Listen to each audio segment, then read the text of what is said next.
Boa noite, meus amigos. Sejam bem-vindos. Em nome de Maria, em nome de Jesus, Cidinha, Zuca, André.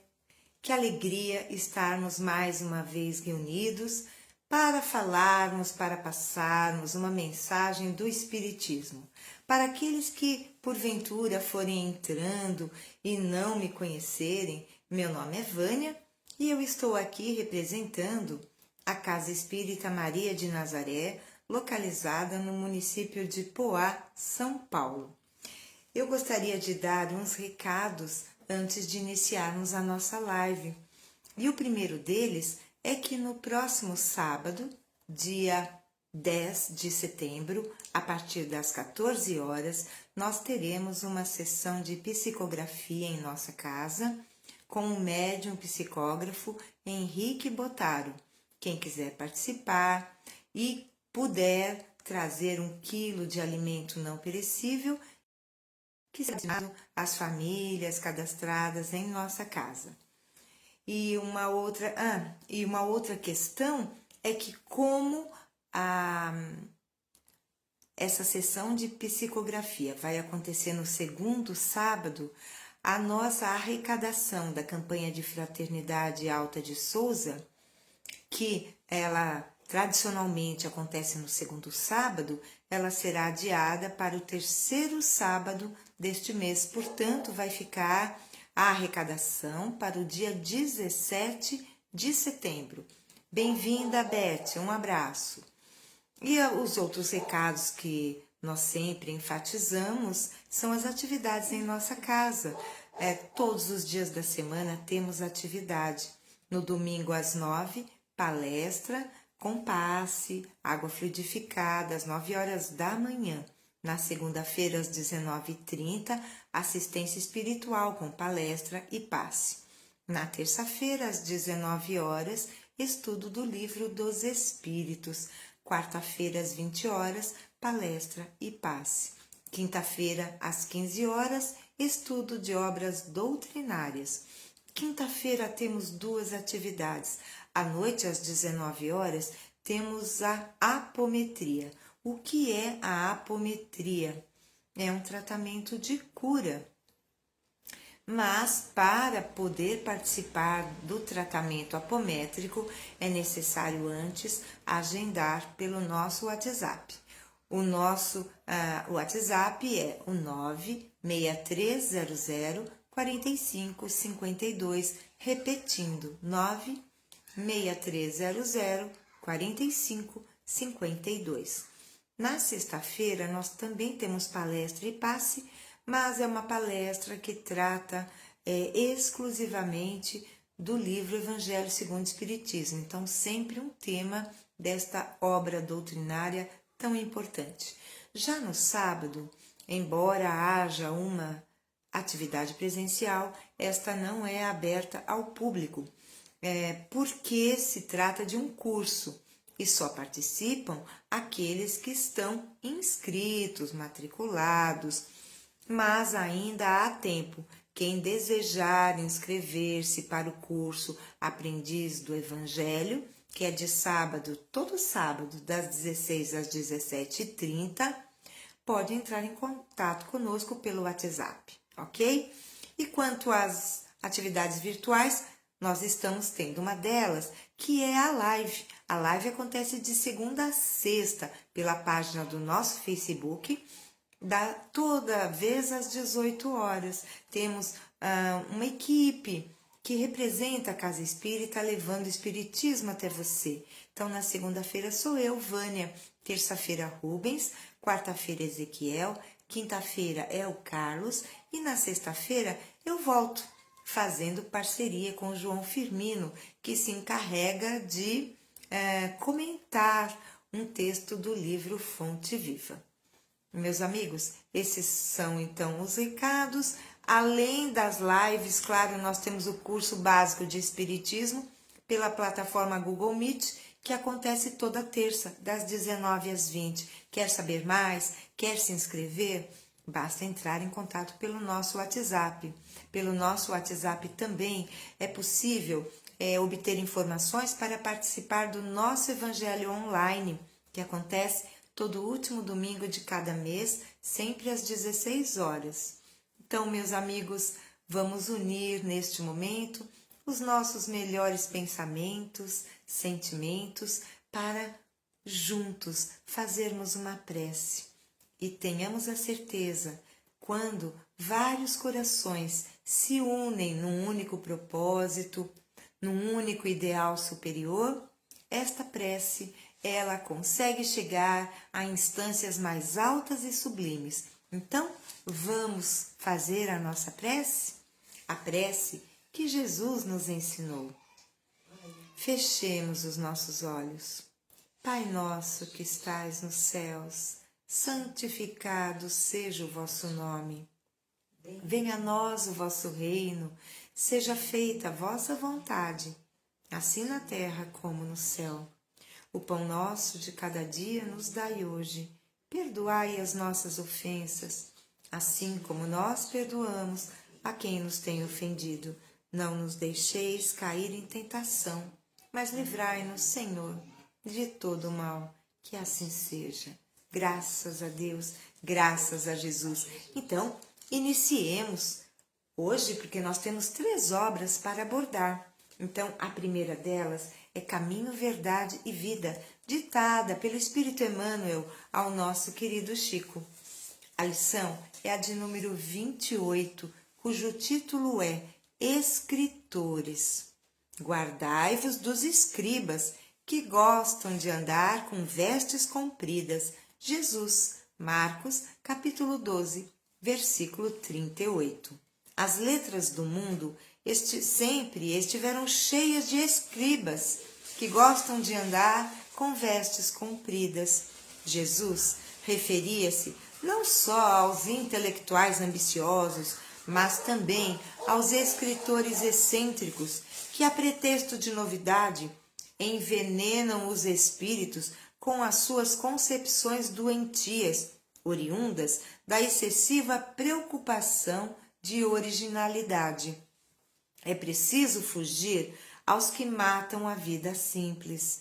O tóxico intelectual costuma arruinar numerosas existências. Há livros cuja função útil é a de manter aceso o achote da vigilância nas almas de caráter solidificado nos ideais mais nobres da vida.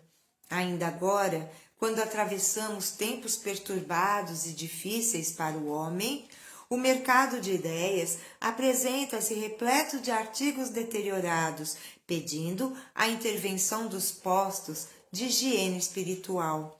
Podereis alimentar o corpo com substâncias apodrecidas? Vossa alma, igualmente, não poderá nutrir-se de ideias inferiores, na base da irreligião, do desrespeito, da desordem, da indisciplina. Observai os modelos de decadência intelectual e refleti com sinceridade na paz que desejais intimamente. Isso constituirá um auxílio forte em favor da extinção dos desvios da inteligência.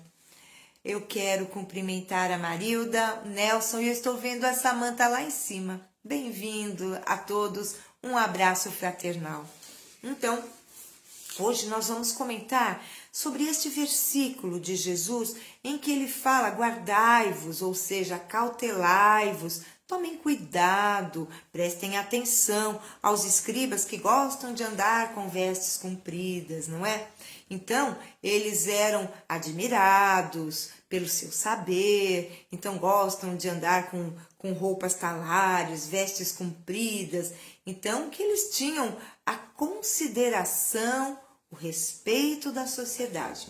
Mas Emmanuel, ele vai nos trazer um desenvolvimento das palavras de Jesus e nos fala que os escribas de hoje são os escritores. E eu iria mais além. São os escritores não só de livros, mas que escrevem peças teatrais, que escrevem filmes, porque não podemos deixar de pensar que um filme ele é todo antes escrito, elaborado.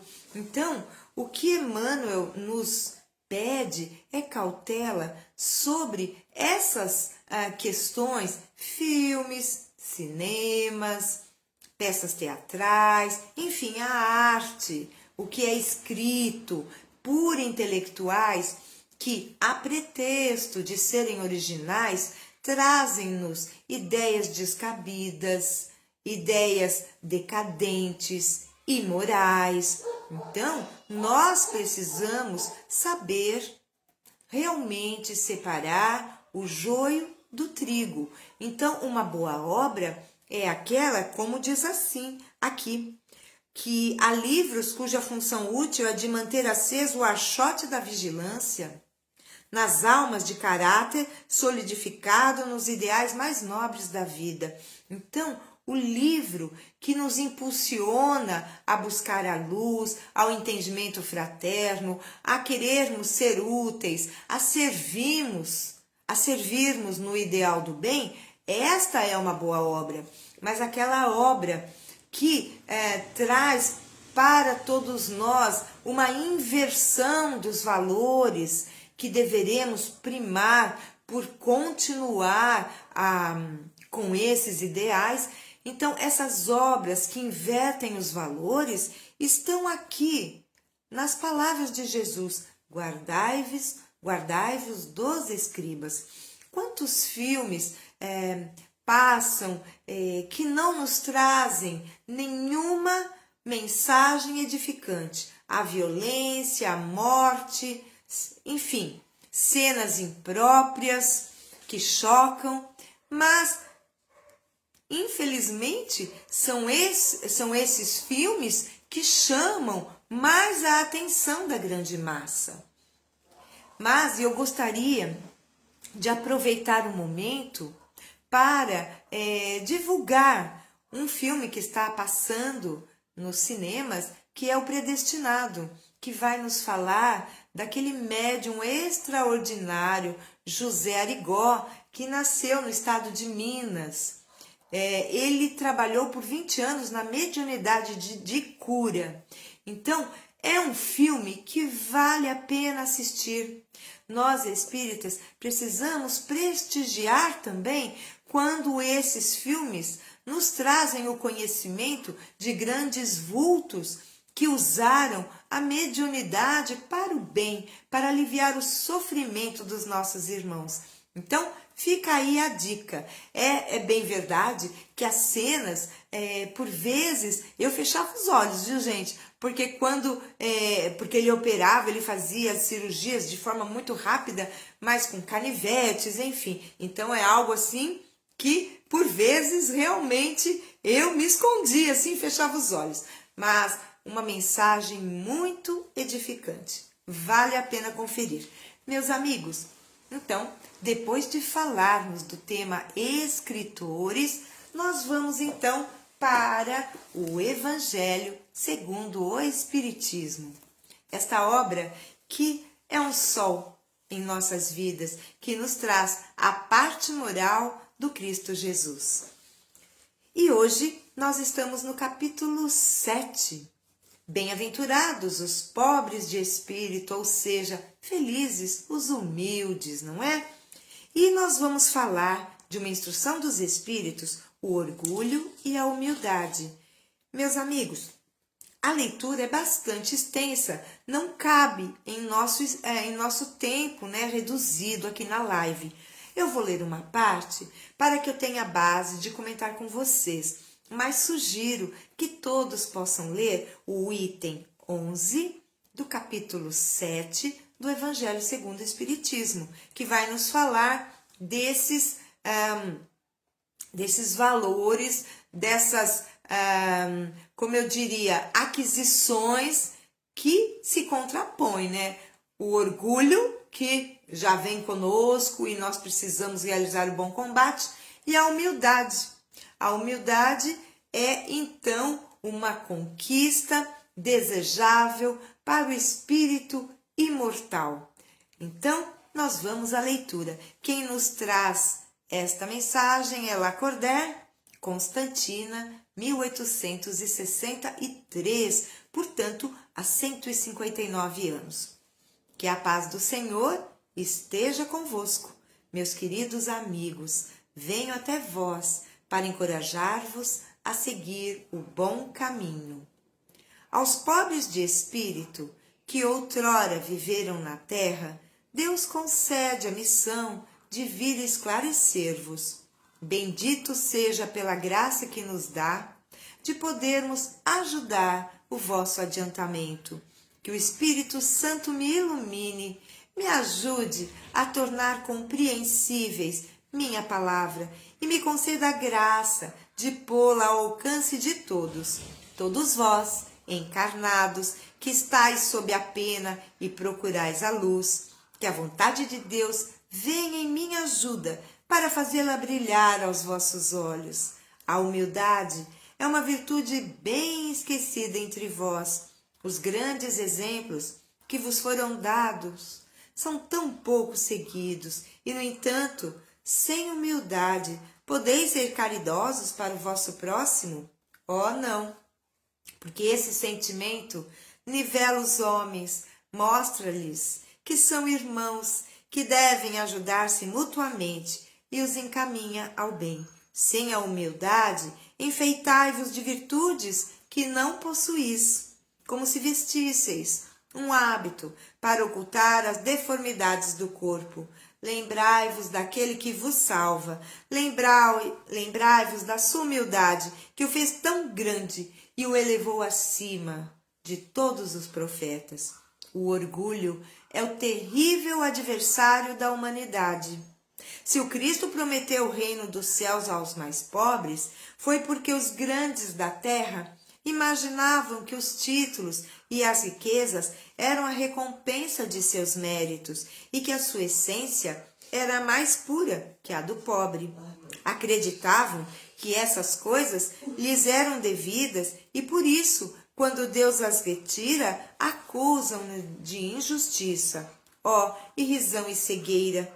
Deus, acaso, estabeleceu entre vós alguma distinção pelos corpos? O invólucro do pobre não é o mesmo que o do rico? O Criador fez duas espécies de homens? Tudo quanto Deus fez é grande e sábio. Não lhe atribuais as ideias concebidas por vossos cérebros orgulhosos. Ó rico, enquanto dormes em teus aposentos suntuosos, ao abrigo do frio, não sabes quantos milhares de irmãos iguais a ti jazem na miséria? O desgraçado faminto não é teu igual? Bem sei que o teu orgulho se revolta com estas palavras. Concordarás em lhes dar uma esmola, nunca, porém, em lhe apertar fraternalmente a mão. Exclamarás: eu, nascido de sangue nobre, dos grandes da terra, ser igual a esse miserável estropiado? Vã utopia de pretensos filósofos, não é? Vamos parar por aqui. Então, esse espírito vai nos traçando a questão do orgulho e da humildade. E ele nos diz textualmente que a verdadeira caridade desprovida de humildade não existe. Então, e ele faz uma observação bem interessante, que as pessoas que possuem recursos, que são ricas, se acham superiores. E aí, o Espírito propõe: então vamos tirar as vestes e vamos ver se o corpo é diferente. Pode ser que aquele mais pobre que trabalhe de sol a sol tenha a pele mais morena, as mãos calejadas de tanto trabalhar, não é? Mas se formos analisar a química, o organismo do pobre e do rico, não há diferença alguma. Então, é um orgulho desmedido, despropositado, porque, como Jesus nos ensinou, somos todos iguais. Eu já ouvi certa vez, não sei se procede, mas vou passar para vocês, que os nobres eram chamados de sangue azul. Ora, todos sabemos que o nosso sangue é vermelho, do pobre e do rico, do alto do baixo, do branco, do negro, do asiático. Todos temos o sangue vermelho, mas por que essa expressão sangue azul? Porque os nobres não trabalhavam no sol e tinham a pele muito clara, então as veias eram muito visíveis e parecia então que o sangue deles era azul, dos outros não, porque a pele era morena de tanto sol que tomavam, não dava para ver, não é? As veias. Então, que orgulho, que vaidade dizer-se de sangue azul, não é? Somos todos iguais perante Deus e o orgulho nos faz perder sobre a terra. Então, que nós possamos refletir nesta lição, porque enquanto nós nos dedicarmos a nos acharmos, nos considerarmos superiores aos demais, porque temos uma casa, tomamos banho todos os dias, podemos trocar as roupas e considerarmos que aquele irmão que está na rua não merece sequer o nosso olhar, não merece o nosso cumprimento, o nosso auxílio, não merece uma prece, nós estamos, infelizmente, no caminho errado. Nós estamos na contramão da vida e dos ensinamentos do Mestre Jesus. Então, meus amigos, reflitamos. Orgulho e egoísmo são os nossos maiores adversários. Procuremos prestar atenção, realizando o bom combate, que, como eu sempre reitero, não é contra o outro, não é contra o que está fora de nós, mas o bom combate é realizado em nossa intimidade, diminuindo as nossas imperfeições, aumentando as nossas virtudes. É isso que nós estamos fazendo aqui no planeta Terra, tentando nos melhorar. E o Espiritismo é um recurso poderoso que podemos nos valer para, seguindo os seus preceitos, as suas diretrizes, sairmos desta empreitada, desta jornada terrena, melhores do que quando aqui chegamos. Desejamos sucesso para que possamos nos despojar um pouquinho do homem velho, daquele que fomos e não queremos ser mais. Somos imortais, mas já tivemos múltiplas encarnações, onde muito provavelmente fomos vencidos pelo orgulho, pelo egoísmo, pela ganância, pela vaidade, inveja, ciúme, mas temos tempo. O planeta Terra está passando por um período de transição, em que deixará, como sempre enfatizamos, deixará de ser um planeta de expiações e provas para se tornar um planeta regenerado. Façamos todos os esforços. Deus nos deu esta existência, este corpo que nos permite vivenciar neste planeta abençoado as provas e as expiações necessárias para adquirirmos nossas virtudes. Claro que nós não sairemos daqui santificados, mas se sairmos, como eu disse, melhores do que quando aqui chegamos, já estaremos no lucro. Graças a Deus. Vamos agora, então, para a questão de O Livro dos Espíritos. Nós estamos na questão 657, que ainda é referente ao capítulo 2, Lei de Adoração. A Lei de Adoração é a primeira que, didaticamente, Kardec está abordando das leis morais instituídas pelo nosso Pai Celestial. Então, vamos à questão. Os homens que se entregam à vida contemplativa não fazendo nenhum mal e só pensando em Deus, tem algum mérito aos seus olhos? Então nós temos aqueles que se afastam da sociedade, que vivem orando, meditando, tendo uma vida contemplativa, estudando, mas se recusam a ter contato com a sociedade. Então, a pergunta é bem essa, vamos à resposta. Quer dizer, eles têm algum mérito aos olhos de Deus? E a resposta não, pois se não fazem o mal, também não fazem o bem e são inúteis. Aliás, não fazer o bem já é um mal. Meus amigos, eu vou precisar mexer aqui, só um momentinho, eu vou mexer para que a minha mãe consiga passar. Só um momento.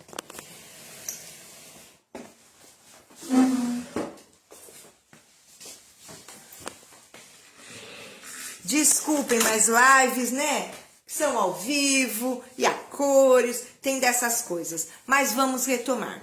Então, eu vou continuar lendo a questão 657, a resposta. Deus quer que se pense nele, mas não que se pense apenas nele, pois deu ao homem deveres a serem cumpridos na terra. Aquele que se consome na meditação e na contemplação, nada faz de meritório aos olhos de Deus, porque sua vida é toda pessoal e inútil para a humanidade. Deus lhe pedirá contas do bem que não tenha feito.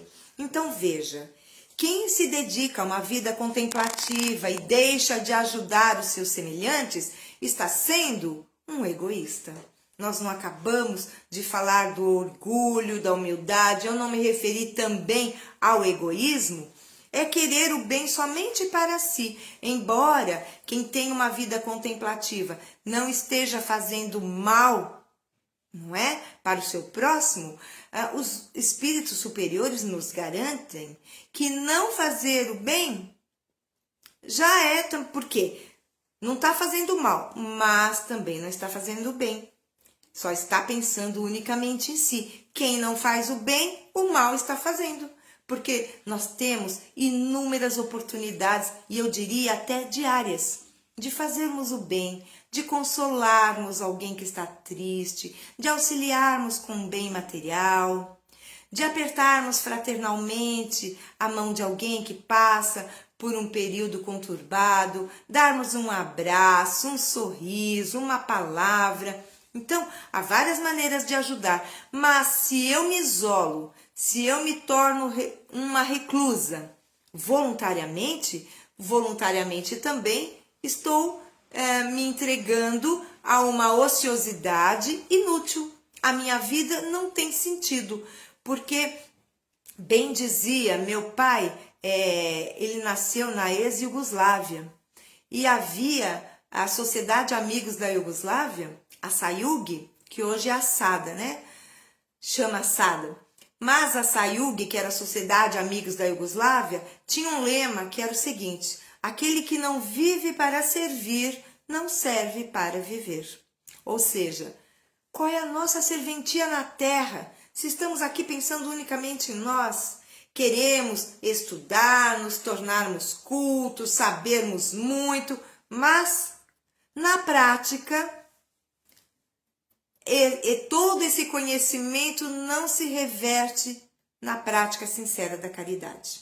Queridos amigos, vamos encerrando por aqui, agradecendo enormemente a todos que nos acompanharam nesses momentos, desejando uma semana abençoada, plena de oportunidades de fazer o bem, muita alegria em nossos corações pela oportunidade reencarnatória, por podermos ter contato com o Espiritismo, que nos ensina, que nos direciona para uma vida mais útil, mais sublime, mais feliz. Quero convidar a todos para, juntos, fazermos a prece de encerramento. Vocês já notaram que toda live que eu apresento, eu coloco a música de Maria, né? É uma música italiana, cantada também italiana, mas belíssima. Então, estamos sempre homenageando Maria de Nazaré na abertura das nossas lives e também no encerramento. Convido a todos para juntos fazermos a Ave Maria. Ave Maria, cheia de graça, o Senhor é convosco. Bendita sois vós entre as mulheres. Bendito é o fruto do vosso ventre, Jesus. Santa Maria, ó Mãe de Jesus, rogai por nós, seus filhos, agora e na hora do nosso desenlace. Que assim seja. Graças a Deus, graças a Jesus. Queridos amigos, até a próxima. Sexta-feira estaremos juntos novamente. Tudo de bom, paz e luz. Tchau, tchau.